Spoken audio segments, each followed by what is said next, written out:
안녕하세요. 주토피아 채널의 제이입니다. 오늘은 유가 상승과 공급반 인플레이션 시나리오에 대해서 업데이트하는 시간을 가져보겠습니다. 본 영상은 주기적 자산배분 투자 전략에 따른 2024년 7월 자산배분 비중 전략을 다루고 있고요. 방향성에 중점을 두며 마켓 타이밍에는 초점을 두지 않습니다. 따라서 자산배분이 아닌 트레이딩 매매에 활용하지 마시기를 당부드리고요. 영상에서 다루지 않은 기본적인 경제지표나 뉴스는 숙지하고 있는 사항으로 가정하고 있습니다. 저희 채널에서는 주기적 자산배분 비중 전략에 따라서 왼쪽에 보이는 연준의 기준금리의 위치와 방향을 체크하는 코스턴의 달걀 모형을 바탕으로 금리 시점에 따라서 자산배분의 비중 조절을 하고 있고요. 지난 사이클에서는 2018년 12월의 금리 고점, 이번 사이클에서는 2023년 8월, 그리고 첫 번째 금리 인하 B, 지난 사이클에서는 29년 8월이었고요. 이번 사이클 때는 24년 9월로 이번 영상에서는 가정을 하고서 분석을 해보겠습니다. 연준이 기준금리를 한 번에 0.5% 이상 낮추는 B컷은 언제 되냐? 지난 사이클에서는 20년 3월, 이번 사이클에서는 25년 2월에서 10월 사이다. 2월은 지난 사이클에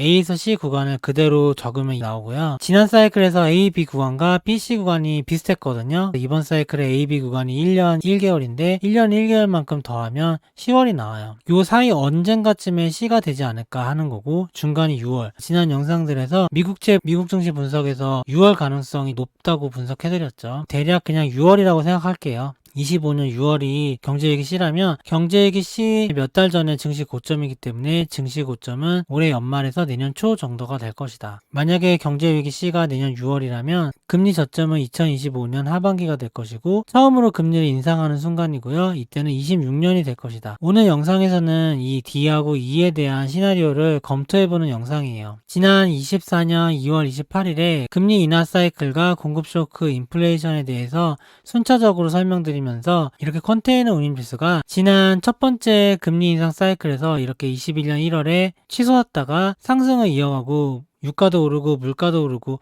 금리도 올렸던 걸 바탕으로 24년 1월에 이렇게 급격하게 올랐었거든요. 이때를 주목해서 앞으로의 시나리오를 예상해 드린 적이 있어요. 지난 영상 참고해 주시면 될 것 같고요. 오른쪽에는 유가의 예상 차트였는데 2월달 영상에서는 이렇게 유가가 상단 저항선을 돌파는 못하고 있었는데 곧 돌파할 것 같다라고 영상 올려드렸고 현재 돌파한 상황입니다. 컨테이너 운임지수가 폭등한 이후로 1년 반 동안 전년 대비 CPI가 올랐었고 이후에 1년 반 동안 하락했는데 24년 1월에 이렇게 컨테이너 운임지수가 폭등했으니까 앞으로 이렇게 물가가 상승하는 사이클이 오는 거 아니냐. 여기까지가 지난 영상에서 알려드렸던 내용이고요. 최신 데이터를 바탕으로 다시 한번 업데이트를 해드릴게요. 오늘 영상은 이렇게 25년, 26년, 27년에 예상을 하는 영상이기 때문에 말 그대로 가지고 있는 데이터를 프랙탈적으로 분석해서 예상하는 시나리오에 불과하기 때문에 재미로만 봐주시면 되겠습니다. 왼쪽은 국제 해운 운임지수예요. 여러 가지 운임지수가 있는데 WCI로 그냥 이어서 해볼게요. WCI 노란색 보면은 이렇게 19년에 바닥을 찍고 있다가 21년 1월에 급격히 올랐죠. 21년 1월에 300을 넘었어요. WCI가 지난 2월 영상에서 이렇게 상승한 거 알려드렸죠. 1월 달에 상승을 하긴 했는데 200 조금 넘어서 상승했었거든요. 지난번보다 상승을 덜 했어요. 조정을 받다가 이번에 24년 6월에 다시 재차 상승하면서 300을 넘겼고요. 300을 넘긴 거 기준으로는 21년 1월과 24년 6월이 되게 됐어요. 지난 영상에서는 24년 1월을 초점을 맞췄는데 이번에는 여기가 아니라 300을 넘은 24년 6월을 기준으로 해서 시나리오를 풀어가 볼게요. 지난 물가 1차 피크에서는 이렇게 21년 1월에 WCI가 300을 넘은 다음에 조금 쉬다가 다시 또 크게 올랐죠. 크게 올랐다가 고점을 찍고 고점 근방에서 이렇게 횡보하는 순간에 22년 3월 기준으로 유가가 고점을 찍게 됐고요. 유가가 고점을 찍을 때쯤에 금리도 처음으로 인상하게 돼요. 그리고 여기서 4개월 정도 지나서 22년 7월 달에 운임지수는 조금씩 하락을 하죠. 높은 상태에서. 이때쯤에 유가가 꺾이기 시작하고 전년 대비 CPI는 이때 고점을 찍었거든요. WCI 운임지수가 유가의 선행지수고요. 유가는 CPI의 선행지수고 CPI는 금리의 선행지수예요. 그래서 우리가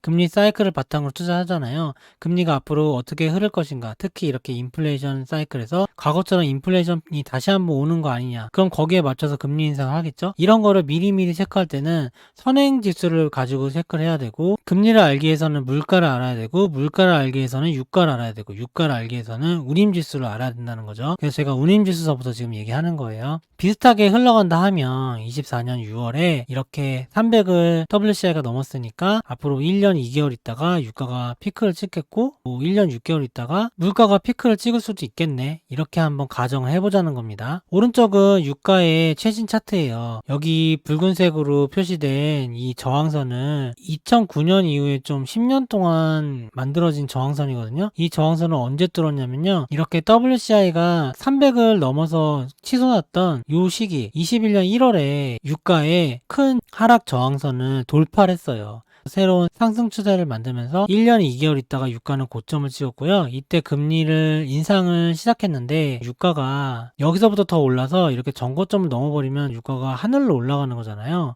그럼 당연히 연준 입장에서는 유가와 물가를 진정시켜야 되겠다는 생각을 했을 거예요. 유가가 이렇게 22년 3월 때는 물가가 5% 정도였거든요. 물가도 좀 더 오르면 너무 크게 오를 것 같고, 유가는 지금 너무 치솟으니까 당연히 금리를 급격하게 올리면서 금리 인상을 해야 되겠다고 생각을 했겠죠. 그렇게 해서 22년 3월에 금리를 인상하게 된 거예요. 금리를 그렇게 크게 올리니까 결국에는 유가가 잡히게 돼요. 유가가 이런 식으로 잡혀서 고점을 이탈하면서 상승의 흐름을 마감하려고 할 때쯤에 물가는 피크를 찍고요. 금리는 여기서 1년 동안 더 유지하다가 금리 고점은 23년 7월에 마무리가 됐죠. 이런 식으로 금리 고점보다는 1년 선행했고, 물가 고점보다는 4개월 유가 고점이 선행했고, 유가 고점보다는 또 WCI 고점이 대략 반년 이상 또 선행을 했죠. 이런 흐름에서 봤을 때 유가는 지금 WCI가 이번에 300을 넘었잖아요, 6월에. 근데 마침 또 24년 6월에 지난 첫 번째 인플레이션에서 생긴 유가의 하락 저항선 있잖아요. 이 저항선을 돌파를 했어요. 요번 달에. 돌파하는 게 과거처럼 이렇게 WCI가 300을 올라가면서 크게 상승하는 요 지점과 일치한다. 과거에도 이렇게 상승 추세를 그렸으니까 이번에도 그리는 거 아니냐. 푸른색 상단 저항선을 돌파하면 크게 상승해 오겠죠, 유가가. 이때쯤엔 당연히 유가를 잡기 위해서 금리 인상을 하겠죠. 물가도 많이 올라 있을 거고요. 그래서 금리 인상이 이때쯤에 할 수 있는데, 예전이랑 비슷하게 판단하면 25년 8월 정도면 유가가 피크를 찍을 것 같고, 금리도 25년 하반기에는 다시 인상할 수도 있겠다. 그리고 물가는 뒤이어서 26년 상반기 정도, 여기서 2월인데요. 물가가 다시 한번 2차 피크의 마지막 고점을 찍지 않을까. 이런 식으로 흘러간다는 겁니다. 요약하면 유가가 추세 저항선을 돌파하는 시점이 컨테이너 인지수가 급등하는 시점이랑 일치한다. 여기서는 WCI 300 이상으로 급등하는 걸 잡았고, 그리고 유가 고점이랑 첫 번째 금리 인상이랑 유사한 시기에 한다. 지난번에 똑같은 22년 3월에 했고요. 물가 고점은 이 이후에 수개월 후에 일어난다. 금리 고점은 여기서 1년 후에 일어나는 거죠. 이런 식의 흐름이 있다는 거고요. 전년 대비 CPI 지금 기준으로 업데이트 해보면 컨테이너 운임지수가 이렇게 300 이상으로 폭등할 때 1년 반 동안 물가는 올랐고, 지금 컨테이너 운임지수가 300으로 올라간 시기죠. 24년 6월. 여기서부터 앞으로 1년 동안 물가가 이렇게 2차 피크가 되는 거 아니냐, 이런 상황이고요. 20년대는 1970년대랑 비슷하다고 여러 번 말씀드렸죠. 둘 다 인플레이션 금리 사이클에 해당되는 해라서 그래요. 10년 동안 인플레이션, 스태그플레이션이 왔었고, 물가도 피크를 찍었었고, 경기도 안 좋았고, 그런 시기죠. 왼쪽에 있는 차트는 1970년대 물가 그래프 붉은색과 푸른색으로 표시된 현재 물가를 비교한 그래프예요. 보면은 이렇게 비슷하게 생겼죠. 1차 피크까지 거의 비슷하게 올랐다가 2차 피크가 과거에 났는데, 이번에는 올까 안 올까 보는 차트죠. 정확하게 얘기하면 붉은색은 1966년부터 1982년까지고요. 푸른색은 지금 2013년부터 2024년 4월까지 적었어요. 여기 색깔로 표시된 한 칸이 1년이거든요. 물가가 고점을 찍은 다음에 다음 고점까지 5년 정도 걸리더라고요. 요 5칸. 그리고 물가가 이렇게 첫 번째 피크를 찍을 때 저점에서 피크까지 2년이 걸렸어요. 그 저점을 보니까 20년 10월이에요. 20년 10월에 물가가 거의 바닥에 있었다가 21년 10월 정도에는 물가가 많이 올랐죠. 그리고 22년 3월에 유가가 피크를 찍으면서 금리 인상도 시작했고, 22년 7월에 이렇게 물가가 고점을 찍은 거죠. 이번에도 그러면 비슷한 일이 일어나지 않을까 했을 때, 과거처럼 요때 다시 한번 재차 상승하는 게 보이죠? 지금은 금리 인하 사이클이 이제 시작될 거잖아요. 24년 9월서부터 25년 상반기까지는 금리 인하 사이클일 텐데 그때가 딱 요 구간인 거죠. 물가가 안정화되면서 경기 침체 우려로 떨어지고 이런 구간. 그러다가 다시 한번 금리 인하를 했으니까 유동성이 풀려서 거기에 바탕으로 물가가 상승하겠죠. 지금 보면은 과거랑 그래프가 되게 유사하잖아요. 프랙탈적으로 뭐 여기서부터 만약에 시작한다. 그럼 날짜를 환산해보면 25년 10월이 나와요. 아까 25년 8월이 예상되는 유가의 고점 부근이었죠. 유가가 고점을 찍을 때쯤에서 조금 더 지나니까 물가가 이제 오르기 시작하는 거예요. 과거에도 이렇게 두 칸 2년 올랐죠. 2년 오르면 27년 10월 정도에 물가가 피크를 찍고, 물가가 피크를 찍은 다음에 금리는 여기서 1년 정도 있다가 피크를 찍으니까 28년 정도에는 금리 고점이 있는 거 아니냐, 이런 식으로 볼 수 있죠. 27년에 두 번째 물가 피크 이후에는 인플레이션이 이제 진짜로 잡히게 되는 거죠. 과거랑 비교했을 때 유사성을 찾아서 앞으로의 시나리오를 그려보는 거예요. 오른쪽은 S&P 500의 1970년대 차트예요. 물가가 오르는 동안 크게 하락을 두 번 했는데, 여기 주목할 점은 첫 번째 하락 이후에 다시 정고점 높였다가 두 번째 하락에서 전보다 더 하락한 적이 있다. 요 패턴을 한번 볼게요. 그리고 현재 S&P 500 차트에다가 앞으로 예상 경로를 제가 현재까지 알려드렸던 미국 증시 분석, 그리고 미국채 분석, 그리고 오늘 영상에서 보여드리는 유가, 물가, 경로 분석, 이런 걸 종합적으로 판단해서 콜스턴의 달걀 기준금리 사이클까지 합쳐져서 분석을 해봤고 예상을 해본 거예요. 27년, 18년까지 수년간 앞에 일을 상상해서 시나리오 쓰는 거기 때문에 그냥 재미로만 참고하시면 돼요. 이 차트를 처음부터 설명해 드릴게요. 20년 3월에 경제위기 C가 있었잖아요. 요때 고점에서 저점까지 35% 하락을 했어요. 하락을 하고 나서 경제위기에서 금리 저점 D, 그리고 금리 저점에서 첫 번째 금리 인상 2까지 쭉 S&P 500이 우상향을 해서 고점 많이 높였는데, 첫 번째 금리 인상에서 인플레이션 금리 사이클이니까 이런 인플레이션 막으려고 금리를 무리하게 빨리 올렸잖아요. 그러다 보니까 주식시장에 악영향을 미쳤어요. 과거에 디플레이션 금리 사이클 때는 여기 구간에서 하락이 크게 일어나지 않았거든요. 근데 22년에는 아시다시피 하락이 크게 일어났죠. 그게 S&P 500 기준으로 고점에서 저점까지 1년 동안 하락하면서 27%가 하락했어요. 인플레이션이 잡히고 금리도 1년 동안 제약적 기준금리를 유지한 거죠. 물가를 잡기 위해서. 그래서 이렇게 23년 7월에 금리 고점이 있었는데, 과거 사이클도 그랬지만 금리가 고점이 되기 전에는 미국 증시가 계속 올라요. 이때도 고점 전에 증시가 단기 고점을 찍고 여기 하락을 했었잖아요. 이 하락을 하면서 금리 고점이 확인이 되는 거예요. 이때쯤에 금이 반등할 수 있는 거고요. 그래서 A 전후로 이렇게 한번 조정받은 저점이 있고, 그 다음에 다시 B, C 구간에는 금리 인하 사이클이라 올라가고, 첫 번째 금리 인하 이후에 이 경제위기 C 오는 요 사이에 이렇게 버블의 마지막 상승이 있거든요. 이 B 넘어서 완전히 머리의 꼭대기까지 잘 투자해서 수익을 내는 건 좋은데, 못 빠져나오면 이런 C의 하락이 있으니까 저는 안전하게 B 전후에서는 익절하자는 편이고, 그런 식으로 미국 증시 분석해드리고 있죠. 어쨌든 여기서 첫 번째 금리 인하 때 단기 저점을 살짝 찍고, 그래서 이 구간에 수개월 행보 구간을 거쳤다가 B에서 저점을 확인한 이후에 다시 한번 진짜 마지막 상승이 있는 거죠.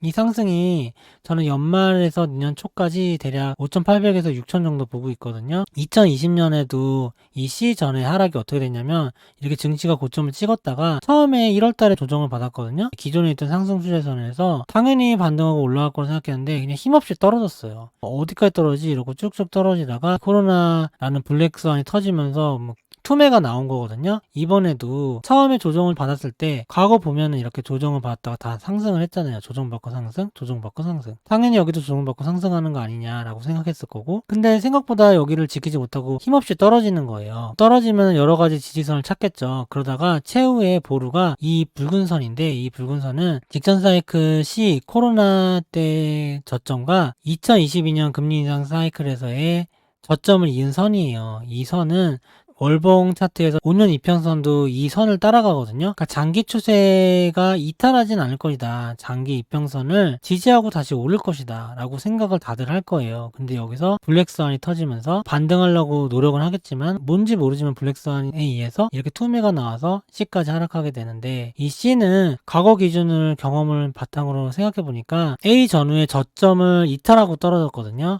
이번에 A 전후 저점이 여기니까 여기를 이탈하는 4,000포인트 4천까지 떨어질 가능성이 있다. 6천에서 4천까지 떨어지니까 이번 C에서의 하락은 33% 하락이 나와요. 2022년보다는 좀 더 하락하겠죠. 코로나랑 비슷하게 하락하는 거고, 하락하고 나서 다시 금리를 낮추니까 반등을 하겠죠. 근데 과거에는 반등을 할 때 정고점을 높이잖아요. 근데 이번에는 인플레이션 금리 사이클이라 상승의 한계가 있어요. 왜냐면 금리 인하도 적게 할 거기 때문에 상승의 한계가 있으면서 대략 이 정도, 장기 차트를 보면 왼쪽 어깨, 머리, 오른쪽 어깨에 해당되는 부분까지만 정고점을 도달하지 못하는 정도, 하락폭의 절반 정도만 반등하는 거죠. 그렇게 오른쪽 어깨를 만드는 거고요. 대략 5,000포인트라고 가정을 하면 조금 있으면은 금리를 인상하게 되겠죠. 금리는 왜 인상하죠? 유가가 저항선에 다다르는 게 25년 8월이라고 그랬죠. 그때쯤에 금리를 인상할 수밖에 없잖아요. 왜냐면은 유가가 돌파하면은 물가도 더 크게 오를 거고 물가를 잡아야 되니까요. 대략 이쯤 정도의 물가가 이제 오르려고 하니까 금리를 인상을 해야 될 거 아니에요. 그러니까 금리 인상 사이클이 26년 뭐 초 정도에 나오는 거예요. 금리 인상 사이클에는 과거 22년 금리 인상 사이클처럼 하락을 한다. 그 하락폭은 근데 어디까지 하락하냐? 이거는 저는 이쪽을 힌트로 보고 있거든요. 처음에 인플레이션으로 인해서 하락했는데 다시 고점을 높이고 재차 하락할 때는 저점을 낮췄다. 이런 프랙탈로 봤을 때 이번에 하락이 만약에 지난 1차 피크의 저점을 낮춘다면 대략 3,400포인트까지 떨어질 수 있지 않을까. 이쪽이 이제 저항선이라 보이는 거죠. 그럼 만약에 5,000에서 3,400까지 떨어지면 35% 하락이 되고 1차 피크 금리 인상 때보다 2차 피크 금리 인상 때가 좀 더 하락폭이 크죠. 계단식으로 하락하면서 헤드앤숄더를 만들 수 있다. 만들고 나서는 다시 한번 반등하고 아마 2030년대까지는 정고점도 도달하겠죠. 1970년대도 이렇게 정고점을 도달한 다음에 여기 보시면은 마지막에 도달하죠. 80년에 여기서부터 한 30배가 올랐어요. 40년 동안. 미국이 요번에 이런 식으로 금리 인상으로 해서 물가를 확실하게 잡잖아요. 1970년대도 왜 이걸 했냐면 이렇게 증시는 안 좋았지만 여기서 물가를 잡았기 때문에 40년 동안 달러는 황금기를 맞았고 그렇게 해서 미국 증시도 30배가 오를 수 있었던 거거든요. 지금도 당연히 물가를 어떻게든 잡아서 미국 기축통화의 힘을 유지하려고 하지 않을까요? 그런 시나리오에서는 이런 식의 미국 증시 전개가 될 수 있다는 거예요. 물가를 잡기 위해서 미국 증시의 조정은 불가피한 거죠. 근데 앞으로도 이런 식으로 버블이 이어지면서 영원히 계속해서 오를 거라 생각하시는 분도 있을 거예요. S&P 500이나 뭐 AI 버블 때문에 끝도 없이 오른다 이렇게 생각하신다면 저는 그 시나리오는 어떨 때 일어난다 생각하냐면 이 물가를 잡는 거를 실패했을 때 일어난다 생각을 해요. 그러니까 달러가 하이퍼 인플레이션이 되는 거죠. 그때는 모든 자산이 베네수엘라나 터키, 아르헨티나처럼 그냥 계속 오르는 거예요. 그러면은 당연히 미국 증시도 계속 오르겠죠. 만약에 이런 조정이 없이 계속 오른다면 그때는 금리를 정상적인 판단으로 보면 안 되고 하이퍼 인플레이션이란 관점에서 보시고 투자하시면 될 것 같아요. 근데 저는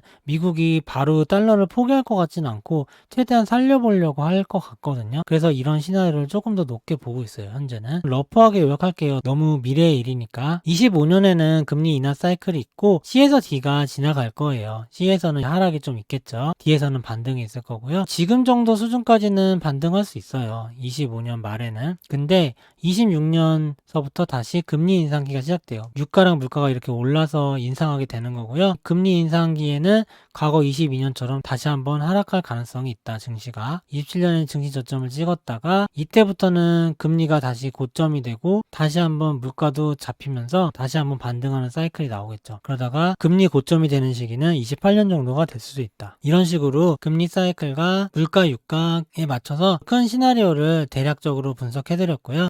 역사는 그대로 반복되지 않지만 분명 그 운율은 반복된다고 마크 트웨인이 말했죠. 제가 하는 분석들은 근거가 없어 보이기도 하지만 프랙탈적으로 여러 가지 핵심적인 경제 지표나 사건들을 조합해서 금리 사이클과 동시에 분석하기 때문에 생각보다 일어날 수 있는 미래일 수 있어요. 하지만 말 그대로 상상이기 때문에 재미로만 보시고 투자에 도움이 되셨으면 좋아요와 구독 부탁드리겠습니다. 영상으로는 일주일에 한 번씩 업로드하고 있고 커뮤니티 게시글로 추가적인 게시글 올리고요. 멤버십 커뮤니티에서는 각 자산별로 투자 전략 업데이트를 일주일에 한두 번 이상 하고 있으니까 필요하신 분들은 참고하시면 되겠습니다. 오늘 영상은 이만 마치겠습니다. 좋아요와 구독 부탁드립니다. 감사합니다.